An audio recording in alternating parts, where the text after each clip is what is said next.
my belly shall flow rivers, rivers of living water.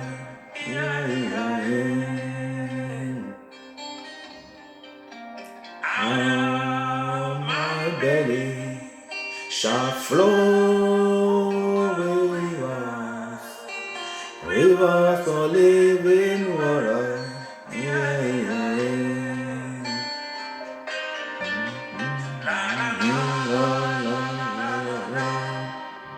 La la la la la la la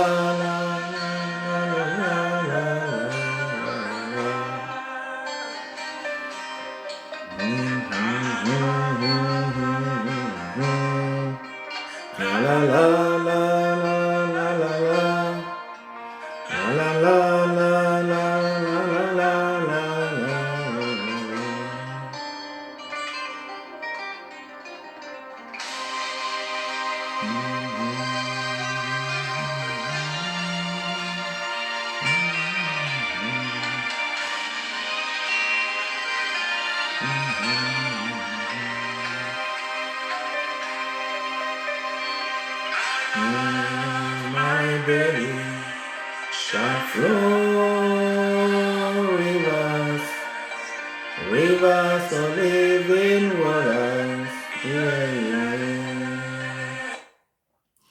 Des torrents d'eau vive couleront de vos seins, comme l'a dit, comme l'a déclaré le Seigneur. C'est l'intitulé de cette chanson que nous venons d'écouter. Des torrents d'eau couleront des torrents d'eau vive couleront de vos seins. Bien-aimés dans le Seigneur, bonjour à tous et soyez les bienvenus à ce rendez-vous du donner et du recevoir. Nous sommes les bienvenus parce que nous sommes les élus de Dieu. Nous sommes les bienvenus parce que nous sommes des brebis et nous savons écouter la voix de notre berger. Nous savons écouter la voix du bon berger, le bon pasteur, le fidèle pasteur, celui qui nous conduit, nous accompagne, nous défend tous les jours de notre vie. Dieu nous bénisse abondamment. Aujourd'hui, nous allons faire un petit récapitulatif de tout ce que nous avons fait en ce qui concerne la sagesse très rapidement. Nous parlons de la sagesse, bien évidemment nous parlons de la sagesse et le texte qui constitue le fil conducteur de notre enseignement se trouve dans le livre de Matthieu 25 versets 1 à 13 où nous voyons deux catégories de personnes que Jésus lui-même présente. Ces catégories de personnes qui travaillent d'arrache-pied pour se rendre au royaume des cieux. Et comment Jésus a montré que parmi ces personnes qui travaillent d'arrache-pied, qui se débrouillent sur la terre pour aller vers le royaume des cieux, comment ils travaillent, comment ils se préparent, ils montrent un peu leur attitude. Il y en a qui sont véritablement accrochés à la parole de Dieu. Il y en a qui se préparent. Il y en a qui savent quoi faire pour aller vers ce royaume-là dont Jésus parle. Et il y en a aussi qui ne savent pas comment faire, comment s'y prendre pour se rendre dans ce royaume-là. Voilà un peu les deux catégories de personnes que Jésus nous présente dans le livre de Matthieu 25, versets 1 à 13. Et il les a surnommés, ces deux catégories de personnes. Il y en a qui sont des vierges sages, il y en a qui sont des vierges folles. Voilà. Et dans la deuxième vidéo, nous avons essayé de présenter donc les deux tableaux, c'est-à-dire les deux catégories de personnes que Jésus nous présente dans le livre de Matthieu 25, versets 1 à 13. Et les deux catégories de personnes, c'est les vieilles sages et les vieilles folles.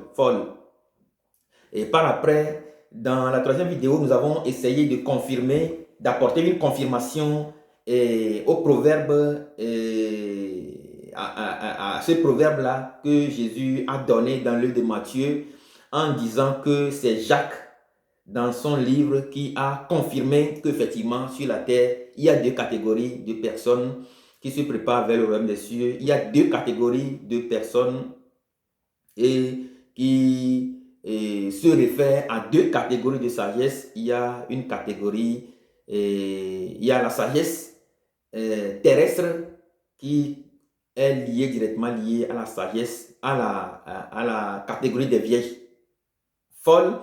Et il y a aussi la catégorie, il y a aussi la sagesse qui vient de Dieu, qui est donc pure, douce et épris de mesure et d'harmonie qui vient de Dieu.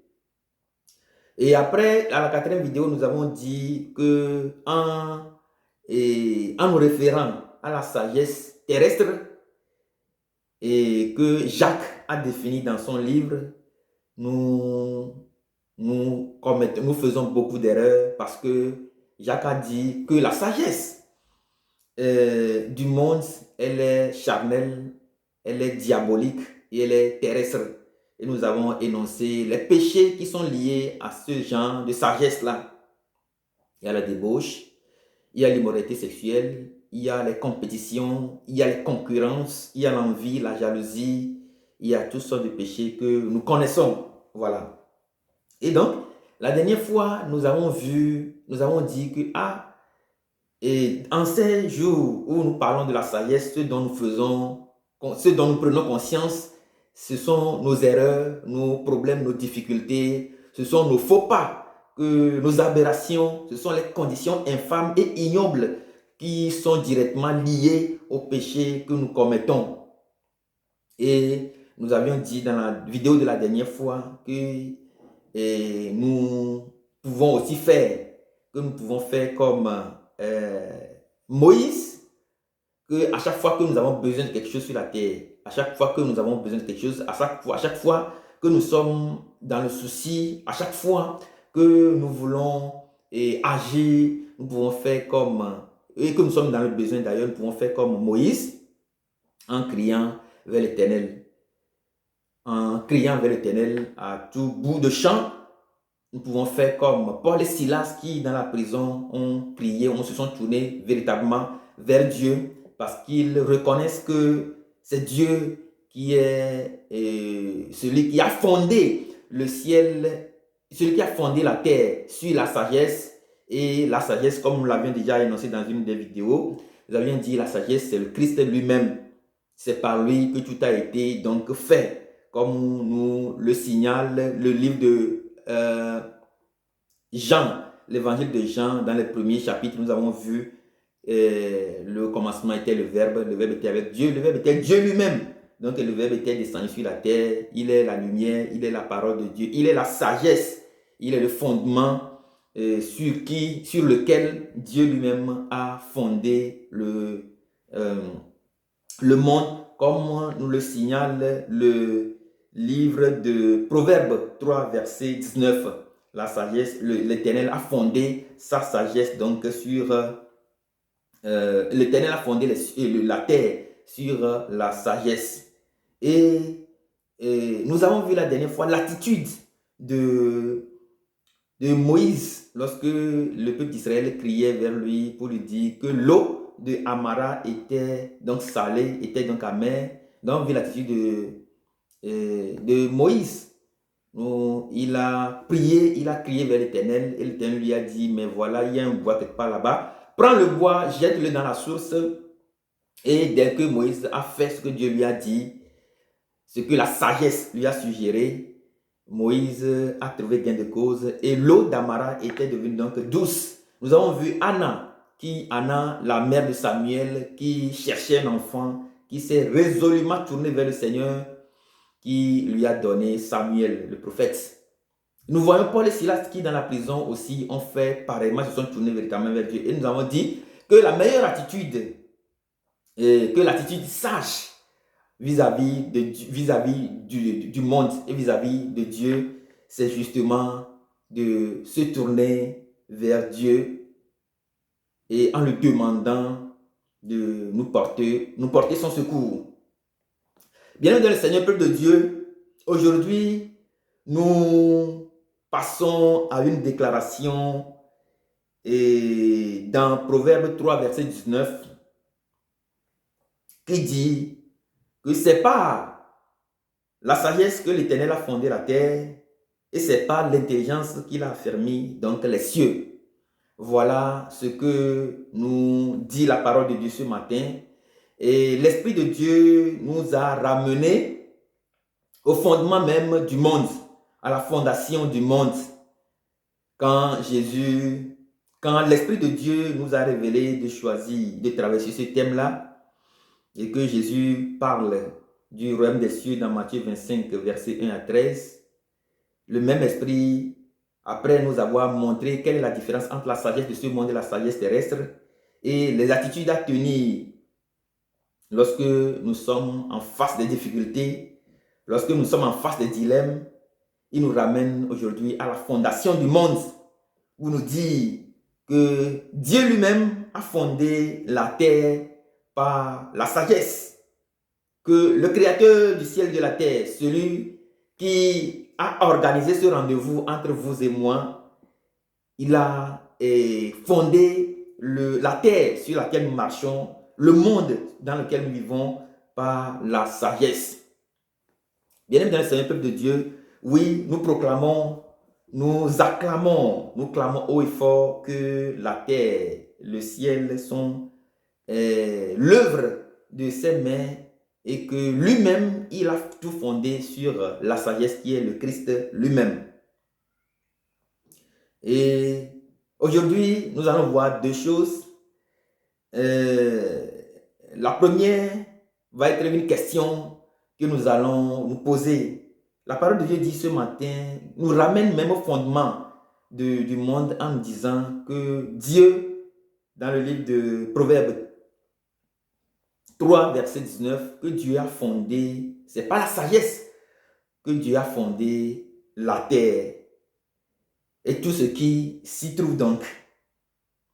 La question que nous pouvons nous poser ce matin, qui va constituer d'ailleurs une sorte de méditation pour nous, elle est celle-ci. Sur quoi fondons-nous nos relations?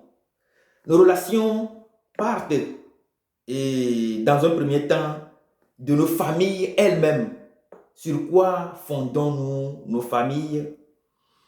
Sur quoi fondons-nous nos relations? Sur quoi fondons-nous nos vies quotidiennes? Sur quoi fondons-nous nos projets? Sur quoi fondons-nous nos démarches que nous faisons quotidiennement? Nos familles sont-elles à l'image de ce que nous dit la parole de Dieu de ce matin? Est-ce que nos familles sont-elles à l'image de la sagesse? Nos relations sont-elles à l'image de la sagesse? Ou nos familles, nos relations, nos pères, nos amitiés sont devenues comme des relations internationales comme nous le voyons aujourd'hui? Aujourd'hui, nous remarquons, vous pouvez remarquer avec moi qu'il y a une sorte de nucléarisation familiale, c'est-à-dire que la famille est devenue éclatée, la famille est totalement éclatée. Chacun, il y a avec un adage qui va avec, qui est devenu un effet de mode, qui dit chacun s'assoit, Dieu le pousse, ou bien chacun pour soi. La famille est devenue comme une relation internationale parce que nous savons que les relations internationales se basent sur les intérêts. Et nos relations sont-elles basées sur la sagesse de Dieu? Sont-elles fondées sur la sagesse de Dieu? Ou bien sont comme à l'image des relations internationales, les intérêts avant toute chose? Et nos projets sont-ils fondés sur la sagesse de Dieu. Autrement dit, faisons-nous comme Dieu en fondant nos projets sur la sagesse, ou bien nos projets sont de l'ordre des relations internationales. Ce sont des questions que l'Esprit m'a donné de nous poser pour voir par-delà combien nous sommes très en retard par rapport à la vie que Dieu veut que nous menions sur la terre. Je me pose la même question que nous tous. Est-ce que ma famille est-elle basée sur la sagesse divine? Est-ce que ma famille basée sur sagesse divine, ou bien ce n'est qu'une relation internationale basée sur intérêt? Est-ce que mes relations, mes amitiés sont-elles donc à l'image de la sagesse de Dieu? Je sais en mon âme et conscience que moi, la mienne est à refaire parce que justement n'est pas basée sur la sagesse de Dieu. Parce que justement mes relations ne sont pas basées sur la sagesse de Dieu. Parce que justement mes amitiés ne sont pas basées sur la sagesse de Dieu. Et le Seigneur, dans sa grande miséricorde, a parlé par son esprit à Jacques. Lorsque nous lisons Jacques, l'apôtre, dans le livre de l'apôtre Jacques, Jacques 1, verset 5, la parole de Dieu dit: si quelqu'un manque donc de la sagesse, qu'il en demande au Seigneur, qui donne la sagesse à tous sans reproche. Donc, pour nous sauver, notre Dieu nous appelle aujourd'hui. Il est encore possible de demander de la sagesse. Parce que la dernière fois, nous avons vu l'attitude de sagesse. Et aujourd'hui, nous voyons que nous pouvons donc demander cette sagesse-là qui vient de Dieu. Nous pouvons faire appel à la sagesse à Dieu. Nous pouvons nous humilier devant Dieu. Nous pouvons implorer cette sagesse de Dieu lui-même pour qu'il nous la donne, pour revenir dans nos familles, les améliorer, résoudre les petits problèmes par la sagesse. Une seule indice qui montre que nos familles sont nos familles tanquent un peu, c'est justement parce que nous avons de petites querelles intestines, de petits problèmes, des détails de la vie qui nous mettent en parallèle en ce qui concerne la sagesse de Dieu. Donc Jacques nous dit que nous pouvons donc, par l'Esprit de Dieu, que nous pouvons donc demander, solliciter la sagesse de Dieu qui nous la donne sans aucune reproche. Mais comment demander donc cette sagesse-là de Dieu? L'apôtre Paul nous dit dans Éphésiens, nous montre l'exemple dans l'Éphésiens 1, verset 17. Il dit, je lis: afin que Dieu notre Père, Seigneur de Jésus-Christ, le Père de gloire, nous donne un esprit de sagesse et de révélation dans sa connaissance. Donc, il dit, afin que Dieu, notre Seigneur, le Dieu de notre Seigneur Jésus-Christ, le Père de gloire, nous donne un esprit de sagesse et de révélation dans sa connaissance. Il dit que pour que Dieu nous donne son esprit de sagesse et de révélation dans sa connaissance. Donc, nous voyons donc qu'en montrant donc la méthode par laquelle nous pouvons donc solliciter la sagesse de Dieu, Paul nous révèle que la sagesse de Dieu ne vient pas seule. Elle est toujours accompagnée de la révélation dans la connaissance de Dieu, notre Père. Je prie ce matin que le Seigneur nous accorde sa sagesse et sa révélation. Sagesse accompagnée d'une révélation qui n'a jamais manqué à nos héros de la foi. Que le Seigneur nous accorde sa sagesse et sa révélation. Que le Seigneur nous accorde sa sagesse et sa révélation. Et donc, cette prière de Paul dans le livre de Éphésiens 1, verset 1 à 17, Éphésiens 1, verset 17, est une prière stratégique que nous pouvons faire très quotidiennement pour améliorer nos rendements quotidiens, pour améliorer nos relations familiales, pour améliorer nos relations de toutes sortes, pour améliorer nos relations sur la terre vers le royaume des cieux. Que la grâce, que la sagesse et la révélation nous soient données donc de la part de Dieu notre Père, afin que nous puissions améliorer nos relations familiales, améliorer nos relations quotidiennes, améliorer nos amitiés, et afin de pouvoir aller donc de l'avant. Dieu nous bénisse abondamment. Et lorsque nous prenons et cette prière stratégique, nous pouvons la refaire à tout moment. C'est une prière à faire quotidiennement, tous les jours. Et je nous donne seulement 3 mois, même 3 mois c'est trop, pour que le Seigneur commence véritablement par manifester cette sagesse et cette révélation dans votre vie. La prochaine fois, bien aimé dans le Seigneur, peuple de Dieu, je vais vous faire de grandes révélations sur les résultats probants que j'ai obtenus en faisant cette prière stratégique. Accorde-nous ta sagesse, ta révélation, afin que, dans ta connaissance, afin que nous puissions te connaître et te comprendre. La prochaine fois, vous aurez donc de grandes révélations en ce qui concerne les résultats que j'ai eus en priant cette parole ointe de l'apôtre Paul. Bien dans le Seigneur, peuple de Dieu, Dieu nous bénisse abondamment et Dieu bénisse ce mois, Dieu bénisse la semaine qui vient, Dieu bénisse nos activités et Dieu nous accorde la guérison du corps, de l'âme, de l'esprit. Dieu nous accorde la guérison jusqu'à nos os. Dieu nous accorde la guérison dans tout ce qui ne fonctionne pas dans notre vie. Dieu commence donc par faire fonctionner tout ce qui est en dysfonctionnement dans notre vie. Quelqu'un est mal à la tête, que le Seigneur lui accorde la guérison ce matin dans le nom précieux de Jésus. Quelqu'un a-t-il mal à la tête, au ventre, n'importe où dans son organisme, que le Seigneur t'accorde la guérison dont tu as besoin.